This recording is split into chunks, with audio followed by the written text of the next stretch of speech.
Why does Dragon Ball Super look the way it looks? And why is it so different from Dragon Ball and Dragon Ball Z? Well, in this video, I have an answer.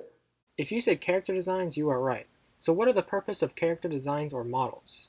Well, the reason for character models is to maintain continuity throughout an episode and make it look as if one artist is drawing the animation.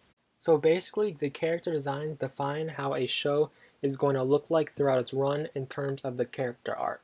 So now, let's look at the different character designs that were present from the end of Dragon Ball to the end of Dragon Ball Z. And just to note, we're going to be looking at only Goku. So the first character design we're going to look at is Goku from the 23rd Tenkaichi Budokai. And this character design was drawn by Minoru Maeda. And Minoru Maeda is known for more ragged designs. And it's a bit rounded. It's a little less detailed than the modern designs, but I very much like it. It just gives off that feeling of, old school Dragon Ball. And I never had a problem with these designs. So next we have is the designs that were present from the Cell Saga to the end of the Majin Buu Saga. And these are Tadayoshi Yamamoto's designs. And I really do like these designs. They're pretty distinguishable. Some of their traits are small pointed ears, angular jaws, thin slanted eyelashes, and it's very clean, very modern. And yeah, I wish we could go back to these designs. These are the classic Dragon Ball Z designs that I know most of you all love. So after Dragon Ball Z and GT ended, the next character design for adult Goku we have is from the 2008 special Yo Son Goku in Friends Return, which was the first Dragon Ball animation in quite a long time, probably since the end of GT.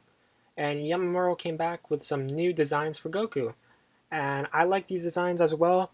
They're even less stiff than his older designs, and less detailed, but very round, very aesthetically pleasing. I really like these designs. And very animation friendly, it looks like. So yeah, I like that special. I like the colors they used. Like, that special was really nice in my opinion. So now let's get to the current / movies designs. These are completely different designs from Yo Son Goku and his friends return. And I honestly don't like them. These are designs they use for Super, and I think this is one of the reasons why Super struggles in the art department in terms of, animation and art department in terms of its character, and in terms of how their characters look. Just the characters are stiff, they're round, they're less detailed, less animation friendly. Like, I don't like it.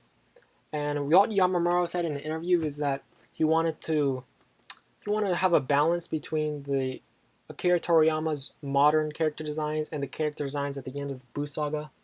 And that's where you get this design right here, as you see. But I don't think that's very, I don't think it just meshes well. As you see, Akira Toriyama's character designs have small arms, very lean, and then the character designs for the Buu Saga are very detailed. Just they're two completely different designs, and I don't think they mesh well together. And I think the traits that he put into these designs are just they don't mesh well together, and all the bad traits are kind of put into the current Dragon Ball Super designs.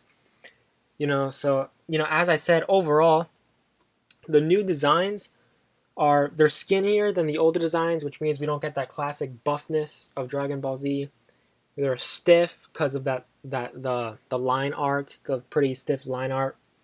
The faces are rounded, which is a killer for me. I hate the rounded faces. I like the more pointy linear faces.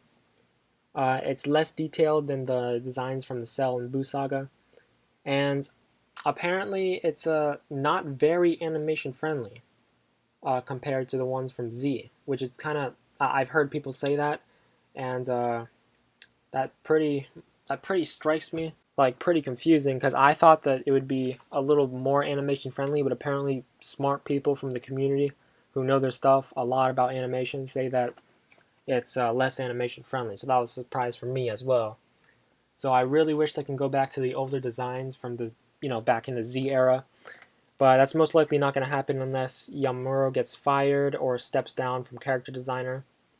And I want that to happen, but most likely not, because Yamamuro's been pretty much the quote-unquote face of the franchise for many years, right next to Toriyama himself. He's been done interviews and just been on every Dragon Ball product since the end of Z, I think. He's done like all the promotional stuff, all the openings for video games, and all the OVAs, you know what I mean? And yeah, he's pretty much a really big face in the Dragon Ball as a whole, and he's pretty much here to stay. But yeah, so overall, this is why Dragon Ball Super, the characters look the way they look. They're a lot rounder, big cheeks, you know, just less linear than the older designs, more cartoonish rather than anime-like, in my opinion. And that's all I have to say for today, folks. Make with it what you want. This is just my take. Everyone has their own opinion. Art is an opinion, so you may like these designs. That's perfectly fine. It's just my opinion, and I think my opinion is the popular opinion. I think most people don't like the new character designs in Super. But that's all I have to say for today, folks, and I'll see you in the next one.